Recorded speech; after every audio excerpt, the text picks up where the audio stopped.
This is Jeff Mucci with RCR Wireless News at Futurecom 2012 with John Hopkins with Ciena.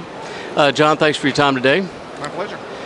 Can you tell us a little about Ciena and what Ciena is doing with mobile operators around the world, and then more specifically here in Latin America? Yes, Ciena has been very active in the mobile backhaul arena, with using mostly our carrier Ethernet solution to make a very efficient and cost-effective mobile backhaul solution for a variety of global operators. AT&T and Clearwire come to mind as our largest mobile backhaul clients. Comcast also provides a mobile backhaul wholesale service to other providers like the Sprints and the T-Mobiles in the North American arena. So we've been working with them for quite a few years now, to the point where we have approximately half of the U.S. Ethernet cabled towers are on Ciena equipment today. So we've made quite a bit of progress in a fairly short time being in the market. What do you attribute your success to? Well, I think it's sort of the best solution now for mobile backhaul has to do with Ethernet. So as mobile backhaul providers have reached the limit of what their TDM-based backhaul networks could do, say in the last 5 or 6 years, they've started bumping up against those bandwidth limitations.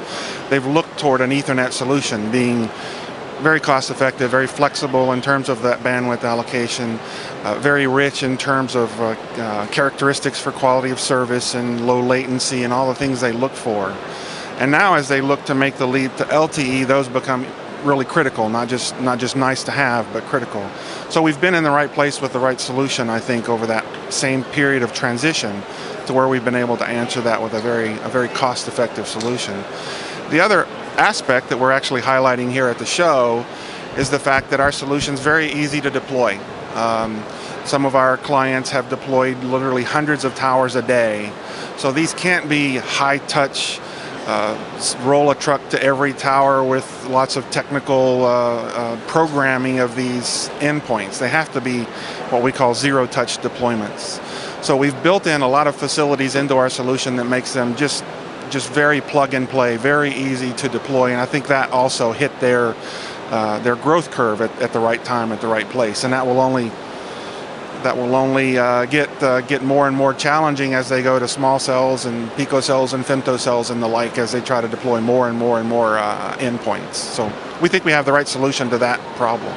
In the U.S., you mentioned the AT&T deployments. You talked about the Comcast backhaul. Right. You mentioned another carrier, Clearwire. There was a new build and wanted to build very quickly. Yep. Where are we in Latin America, and where are we in Brazil in terms of the pace of Ethernet deployment and IP network deployment? Early days yet, as far as we can tell. Now, they certainly have deployed 2G and 3G networks, but the LTE frequencies were just allocated in the recent past. So companies like Oi are just investigating how they'll go about this, and we're working with them as well. But it's early days for us, and I think it's early days for that transition. But given the fact that they have a lot of 2G and 3G in the ground, they're going to want to make that transition without rebuilding the whole network. So some sort of hybrid solution in the short time, something with using an MPLS architecture perhaps to carry both the legacy 2G and 3G services as well as the pure IP LTE services in the interim process may be the ticket for them as well. And we're working with them on that. You mentioned Ciena as a plug-and-play, rapid deployment type Ethernet solution. Do each of the devices operate independently, or is there a master-slave type relationship that plays into that plug-and-play type deployment? Well, there is the devices in terms of layer 2 protocol themselves are totally independent. They just talk Ethernet across the network in a very standards compliant and easy way. There is some coordination, however, that happens at the service level. So you do have a network operations center that has to acknowledge the presence of a box, that it belongs on the network, that it has the right to use a certain amount of bandwidth, or it has certain characteristics and attributes and parameters that have been downloaded to that endpoint. So there is an overall coordination of the service, so it can be controlled.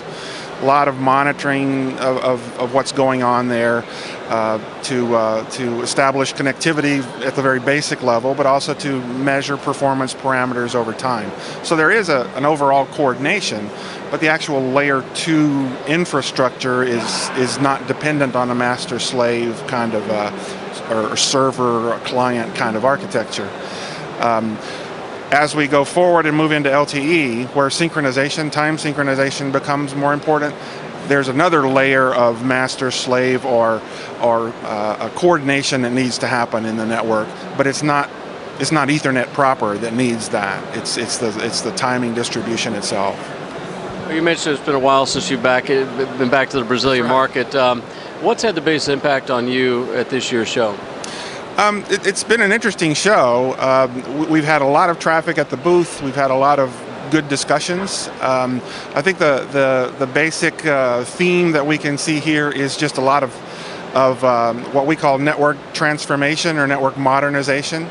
So we've been talking about wireless backhaul, but there's an awful lot of SONET and SDH upgrades going on for just basic metro services, and there's a lot of that in Latin America. So we've got a lot of opportunity with not only our equipment business, which addresses that problem as well, but with a sort of consultative approach, very much hand-holding the customer to understand what you have, how you can still make use of that, and yet evolve it beyond the sticking point that you may be at, which may be a 1 gigabit kind of ring. Taking it to 10 gig or 100 gig is certainly within the realm of their demand for those kinds of services. So that kind of consulting approach is really, I think, is ringing true to the folks that have been talking to us here. Well, listen, thanks for your time. My pleasure. Glad to be here.